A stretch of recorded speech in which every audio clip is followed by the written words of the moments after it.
রাজনৈতিক চলমান ঘটনা প্রবাহতে আমরা উদ্বিগ্ন।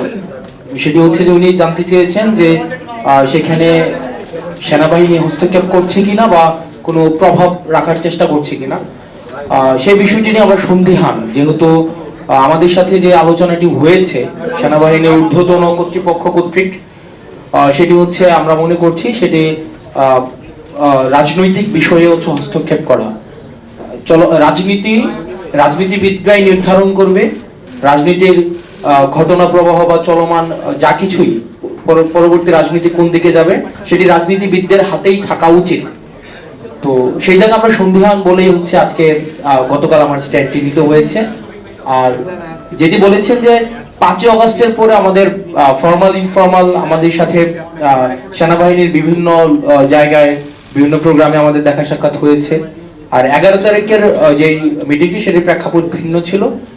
সেখানে অপর প্রান্তে ঊর্ধ্বতন কর্তৃপক্ষ উপস্থিত ছিলেন এবং সেখানে আমার স্ট্যাটাসেই আমি ডিসক্লোজ করেছি যে ঘটনা প্রবাহ আমি আমার স্ট্যাটাসেই হচ্ছে আমি ডিসক্লোজ করেছি যে ওখানে সবকিছুই হচ্ছে উপস্থাপন করা হয়েছে। নিউট্রিলাইফ ফ্রুট জুস, ভুটানের তৈরি সুস্বাদু আসল জুস। বর্তমানে ম্যাজিস্ট্রেসি পাওয়ার দেওয়া হয়েছে সেনাবাহিনীকে। ল অ্যান্ড অর্ডার সিচুয়েশন নিয়ে আমাদের মধ্যে অনেক প্রশ্ন রয়েছে। তো এইসব বিষয়গুলো নিয়ে কথা বলার জন্য হচ্ছে আমাদেরকে আহ্বান জানানো হয়েছিল। এবং হচ্ছে কিছুদিন আগে আপনারা সেনাপ্রধানের একটা বক্তব্য দেখেছেন, যেই বক্তব্যকে আমি ব্যক্তিগতভাবে বা আমরা অনেকেই দেশের মধ্যে এটা নিয়ে কথা হয়েছে যে এটাকে রাজনৈতিক পরিমণ্ডলে অসমীচীন হিসাবেই ধরা হয়েছে। যে অন্তর্বর্তীকালীন সরকার প্রধানকে যেভাবে অ্যাড্রেস করা হয়েছে, যেভাবে অন্তর্বর্তী যে ইনক্লুসিভ যেই নির্বাচনের দিকে নির্বাচনের ইঙ্গিত করা হয়েছে আওয়ামী লীগ সহ, তো সার্বিক বিষয়ে যখন আলোচনার কথা বলা হয়েছে তখন গিয়েছিলাম। তো এই বিষয়গুলো আলোচনা করা হয়েছে। আমার স্ট্যাটাসে সব বিষয় হচ্ছে একদম মানে স্ট্রেইট ফরওয়ার্ড সেখানে হচ্ছে স্পষ্ট করা হয়েছে। আর এখানে যেটা বলছেন যে আমি কোনো নিরাপত্তার ঝুঁকি অনুভব করছি কিনা, দেখেন 5ই অগাস্টের পূর্বে আমরা জনগণকে ছাত্র নাগরিককে সাথে নিয়ে হচ্ছে আমরা আন্দোলন করেছি। ফেসিবাদ বিরোধী একটা তখন একটা শক্তি ছিল, এজেন্সি ছিল, রাষ্ট্রপক্ষ আমাদের বিরুদ্ধে ছিল। তো তখন আমাদের লড়াই তো আমরা বারবার বলছি আমাদের লড়াই এখনো অব্যাহত রয়েছে। সুতরাং এই বিষয়গুলোকে আমরা যতক্ষণ পর্যন্ত ছাত্র নাগরিক এবং এই ফেসিবাদ বিরোধী ক্রিয়াশীল রাজনৈতিক দলগুলো আমরা ঐক্যবদ্ধ রয়েছি ততক্ষণ পর্যন্ত আমি কোনো নিরাপত্তার ঝুঁকি বা এইসব আমি বোধ করছি না।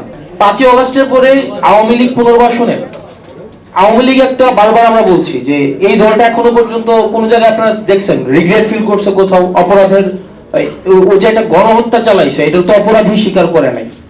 তো আমরা আমাদের জায়গা থেকে স্পষ্ট করতে চাই আওয়ামী লীগের আগে বিচার নিশ্চিত করতে হবে, তাকে দল হিসাবে বিচার নিশ্চিত করতে হবে, অপরাধ স্বীকার করতে হবে, তারপর অন্য কোনো আলোচনা হইলে হইতে পারে। এর আগে কোনো ধরনের আলোচনা হইতে পারবে না, ও ইম্পসিবল, এটা অসম্ভব হইতে পারবে। আমরা বলেছি যে 5ই অগাস্টের পরে আওয়ামী লীগের নাম পুনরাবৃত্তি করছি। 5ই অগাস্ট পরে আওয়ামী লীগের নাম, মার্কা এবং আদর্শ এই তিনটাই হচ্ছে অপ্রাসঙ্গিক।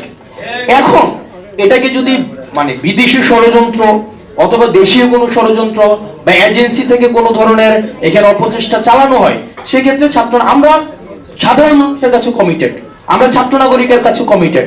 আমরা নির্যাতিত, নিপীড়িত, বঞ্চিত, গুম খুন হত্যা শিকার যারা গত দীর্ঘ 1.5 দশকের বেশি সময় ধরে হয়েছে, রাজনৈতিকভাবে নির্যাতিত যেই ক্রিয়াশীল রাজনৈতিক দলগুলো হয়েছে, আমরা তাদের কাছে কমিটেড। কোনো এজেন্সি, কোনো বিদেশি কোনো হচ্ছে কোনো কর্তৃপক্ষ কারো কাছে আমরা কমিটেড না। Thank you.